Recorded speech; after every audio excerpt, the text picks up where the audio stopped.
Convido o Pedro para vir à frente e nos falar sobre a história da Reforma Protestante.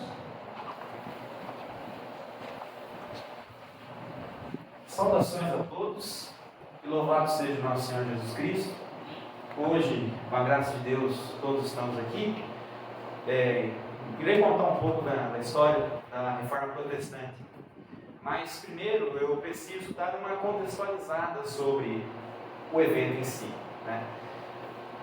A Reforma aconteceu em 1517 e a Europa, como alguns de vocês sabem, recém saiu da Idade Média.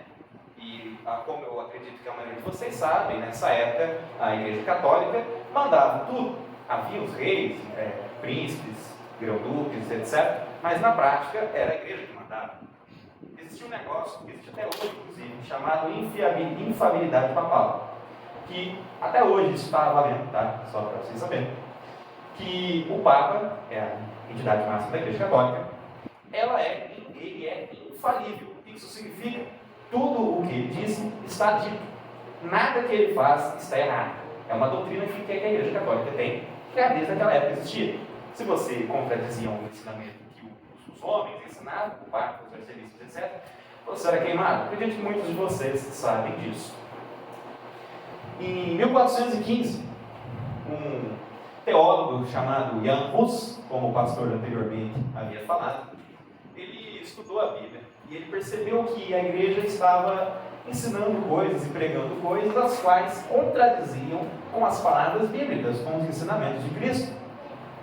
Então ele expôs isso ao público. O que aconteceu? Ele foi condenado à morte na fogueira. E antes de ser queimado, as últimas palavras dele foram que hoje vocês queimaram ganso. Ganso é Holz em alemão, é a tradução. Ele fez um trocadilho. Mas que um tempo depois viria um cisne. E esse cisne eles não iam conseguir queimar. Podia ter feito, mais ou menos anos depois, ou melhor, com o nascimento de Lutero, que teoricamente seria esse cisne, no dia 10 de novembro de 1483, em Heidelberg, na Alemanha. Na época a Alemanha existia, eram vários micro-países, mas whatever. Lutero nasceu em uma família, de certa forma, humilde, eles não eram muito ricos. E o pai dele, o pai de Lutero, era minerador de carvão. O sonho do pai de Lutero era que ele fosse advogado. Então, quando Lutero terminou seus estudos, ele inscreveu Lutero na faculdade de Wittenberg, na Alemanha, para que ele conseguisse ser advogado. Porém, ele não chegou a concluir os estudos. Um certo dia, ele foi pego por uma tempestade forte, caíram raios, etc. Uma tempestade muito forte. E ele fez uma promessa para Santa Ana. Alguns dizem que foi Deus, alguns dizem que foi Santa Ana, mas, ok. Ele disse que se ele fosse salvo, ele se tornaria monge. Ele largaria os estudos e se tornaria monge. E dito feito, ele sobreviveu à tempestade e largou os estudos. Os parentes do círculo próximo do Lutero desacreditaram dele, pensaram que ele estava desperdiçando o talento dele. E Lutero na época era bem católico mesmo, tanto é que ele fez essa promessa. Então Lutero começou no monastério, mais ou menos no início do século XVI. Lutero começou a aprender os ensinamentos da Bíblia, da doutrina da igreja, e ele percebeu algumas inconsistências na doutrina, coisas que a igreja pregava que estavam se contradizendo com o que a Bíblia ensinava. Por exemplo, na época, a igreja tinha um sistema de indulgências, que era basicamente você pagava um certo valor para a igreja, em troca dos seus pecados estavam perdoados. Todos vocês sabem que isso não é bíblico, de forma nenhuma. Além de muitas outras coisas. Então, um certo dia, mais especificamente no dia 31 de outubro de 1517, Lutero vai em uma igreja de Wittenberg e prega as 95 teses, que eram 95 teses, obviamente, que a igreja ensinava, mas que não estava dito na Bíblia. E como de se esperar, foi um alvoroço todo, principalmente com a igreja. Então, em 1519, alguns anos depois desse dia, a igreja ordenou que ele pedisse desculpas publicamente, que ele anulasse tudo o que ele disse, pedindo desculpas e afirmando que ele estava errado. Mas ele, como era bem ousado, falou não, ele peitou a igreja. Diferente de muitos que, no lugar dele, voltariam atrás, mas ele não fez isso. Então, tempo depois, em 1521, Lutero recebeu um ultimato do Papa Leão X, que ele deveria, que se ele não se retratasse, ele seria excomungado, ou seja, ele seria ostracizado pela igreja. Ele, se pegasse ele seria morto. Porém, Lutero, como mais ousado ainda, pegou essa carta escrita pelo Papa e queimou ela em praça pública. Queimou. Então, uns anos depois, ele foi para um mosteiro, um castelo, no caso, onde ele se refugiou lá. Com a ajuda de alguns amigos, ele se refugiou nesse castelo. E lá ele traduziu ele traduziu o Novo Testamento da Bíblia em alemão. Porque na época só existia a Bíblia em latim, em grego e em hebraico. E detalhe, a Bíblia não era disponível para o público. Só os padres tinham acesso, só o povo da Igreja Católica tinha. Porque a maioria das pessoas não sabiam falar nenhuma dessas 3 línguas. E não havia a Bíblia disponível para o público, porque era proibido pela igreja. E Lutero disponibilizou isso. Após um tempo, Lutero conseguiu sair do castelo, já que a Bíblia já estava exposta para todos, e então foi criada a igreja luterana. A intenção de Lutero não era criar uma igreja nova, não. Lutero não queria criar uma igreja. Lutero queria apenas reformar a igreja, queria tirar esses dogmas, essas doutrinas que não condiziam com a Bíblia, mas isso não deu certo, então ele criou a igreja luterana. E os seguidores luteranos, que foi a igreja católica que chamou os seguidores de Lutero assim. E só porque Lutero criou a igreja e seus seguidores significa que parou por aí? Não. A igreja luterana foi a primeira igreja protestante da história.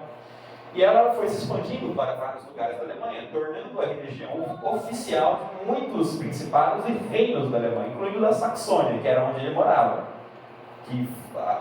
O refúgio dele no castelo teve aval, inclusive, do rei da Saxônia. E também a igreja luterana foi se expandindo para o norte da Alemanha, para o reino da Prússia, posteriormente para a Dinamarca, Suécia, Noruega, Islândia e, consequentemente, para outros lugares do mundo. E também foram criadas outras igrejas protestantes, como a calvinista, a anglicana, a metodista, a batista, etc. Em 1545 teve o Concílio de Trento, que foi para conter a reforma protestante, que a Igreja Católica já retirava alguns dogmas, por exemplo, com o Concílio de Trento. A Igreja Católica retirou as indulgências, então não havia mais esse tipo de cobrança, mas isso não deu certo. O protestantismo continuou crescendo, crescendo e crescendo. E hoje, com esse culto, além de, bem como muitas outras igrejas luteranas por aí, celebramos os 507 anos da Reforma.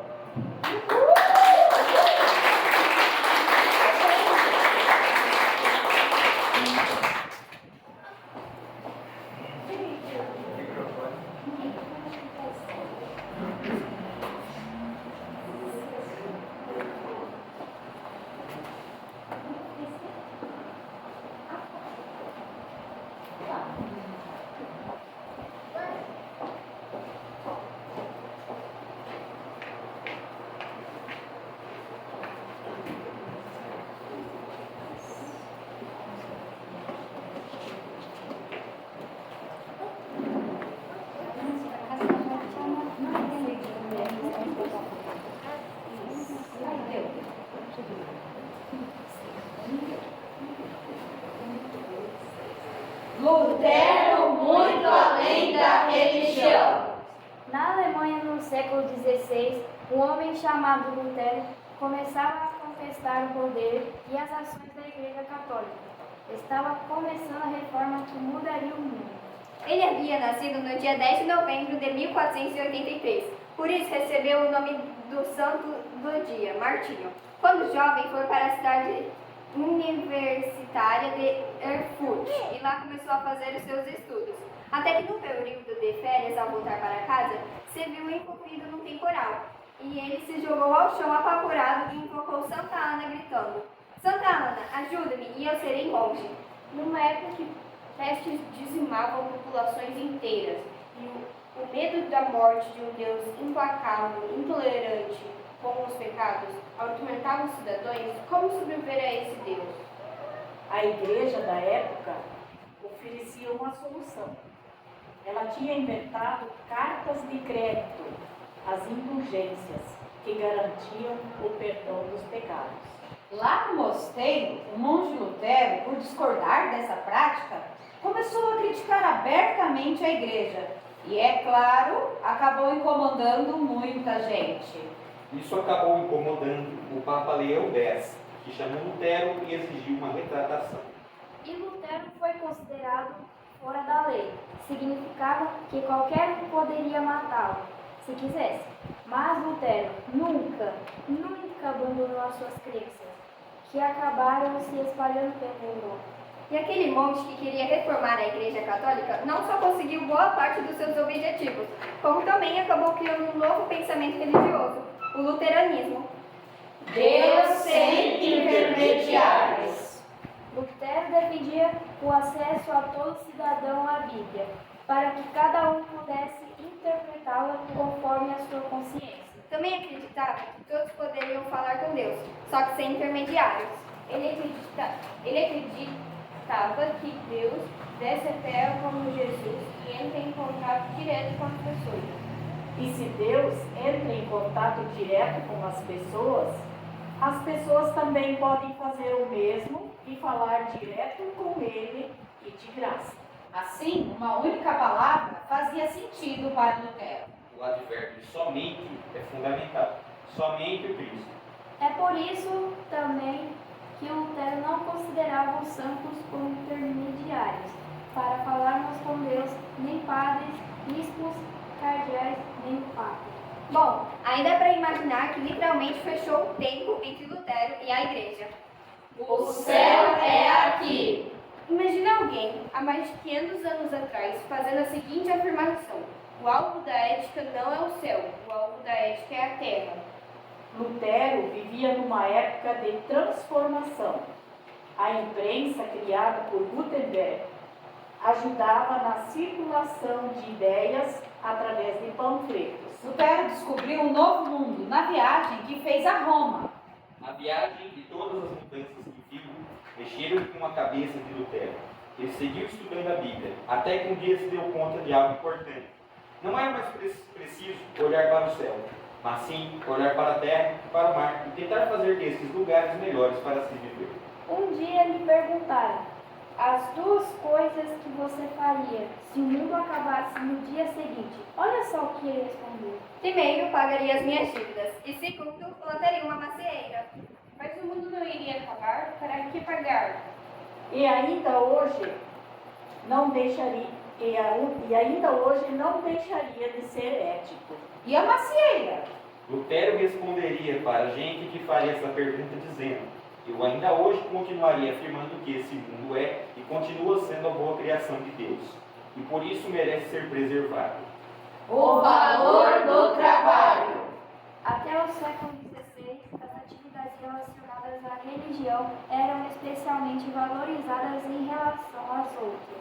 Lutero vai inverter essa coisa e dizer que a nossa profissão é um lugar onde Deus nos colocou para nós servirmos a Ele e ao próximo, dentro do nosso mundo. Há mais de 500 anos, acreditava-se que apenas os padres, freiras, sacerdotes tinham o seu lugar garantido no céu, por meio do seu trabalho religioso. Só que Lutero tinha outra ideia. Qualquer indivíduo poderia servir a Deus, sendo um bom profissional em qualquer profissão que escolhesse, ou seja, um sapateiro, um ferreiro, um lavrador. Cada um tem o ofício e a ocupação próprios de seu trabalho. Naquela época, a grande maioria dos jovens acabavam seguindo a profissão do pai, independentemente se tinham ou não vocação para isso. Aliás, antigamente, quando se falava em vocação, se pensava apenas em vocação religiosa. Mas adivinha quem quebrou isso?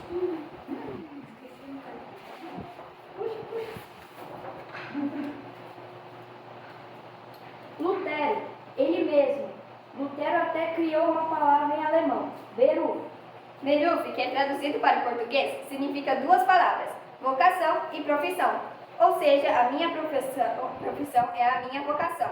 É o lugar para o qual Deus me chamou.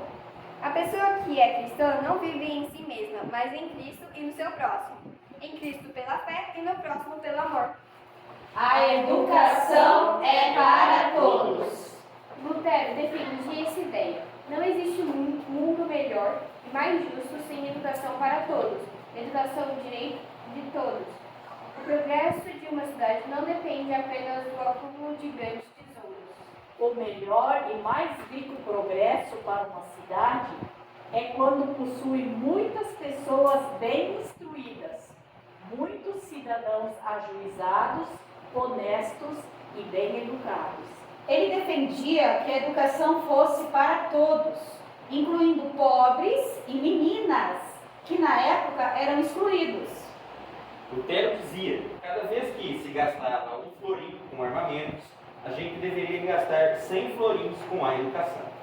Catarina Fombora, mulher de Lutero. Sabe aquele ditado que diz que atrás de um grande homem sempre há uma grande mulher?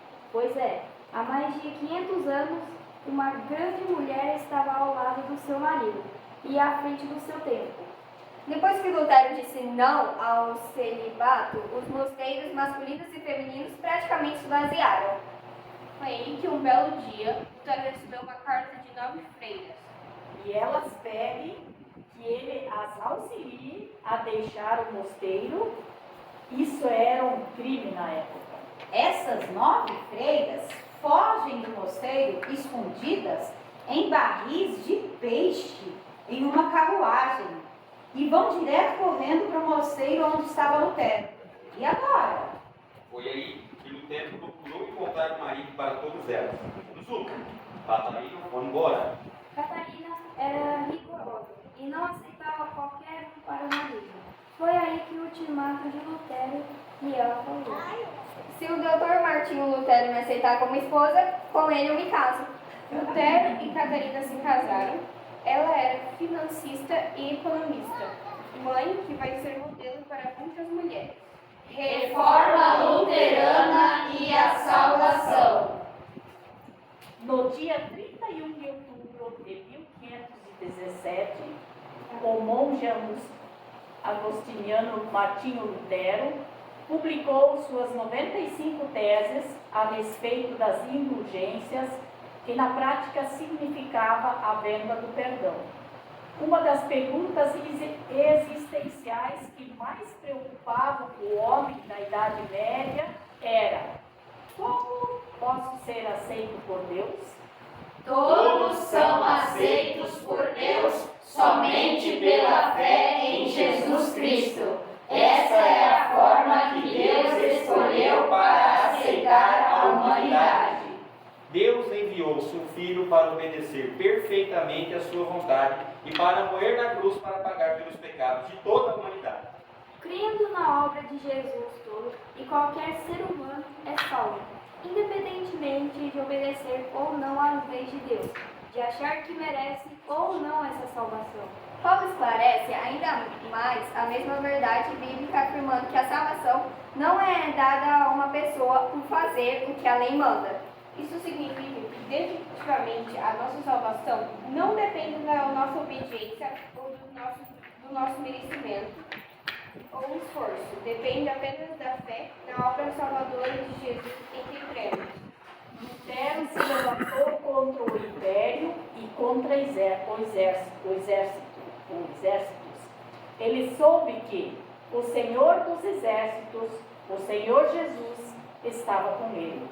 Deus era o seu castelo forte. Somente pela Escritura Sagrada, somente pela graça de Deus e somente pela fé em Jesus Cristo somos salvos. Pois pela graça de Deus, vocês serão salvos por meio da fé. Isso não vem de vocês, mas é um presente dado por Deus. O justo viverá por fé. Romanos 1:17.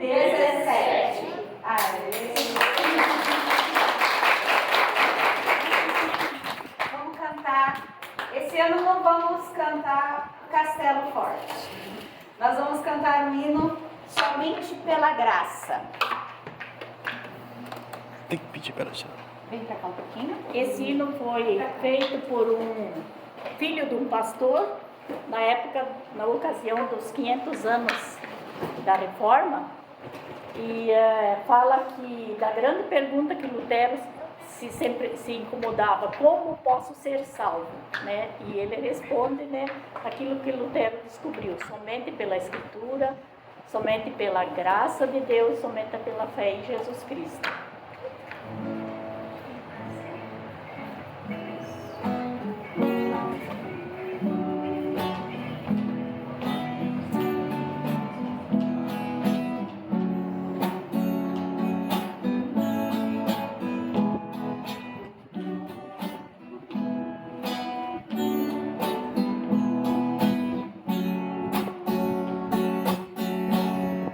Somente pela Escritura, somente pela graça, somente pela fé. Somente pela Escritura, somente pela graça, somente pela fé. A Sagrada Escritura é de Deus palavra pura, norma séria e sustento, boa nova língua lento. Somente pela Escritura, somente pela graça, somente pela fé. Somente pela Escritura, somente pela graça, somente pela fé. Somos salvos pela graça, não por obras que se faça, pois o Pai seu Filho deu, por amor Jesus morreu. Somente pela Escritura, somente pela graça, somente pela fé. Somente pela Escritura, somente pela graça, somente pela fé. Pela fé nós somos justos, libertados e remidos, vida nova pois tenhamos, testemunho e muito amor. Somente pela Escritura, somente pela graça, somente pela fé. Somente pela Escritura, somente pela graça, somente pela fé.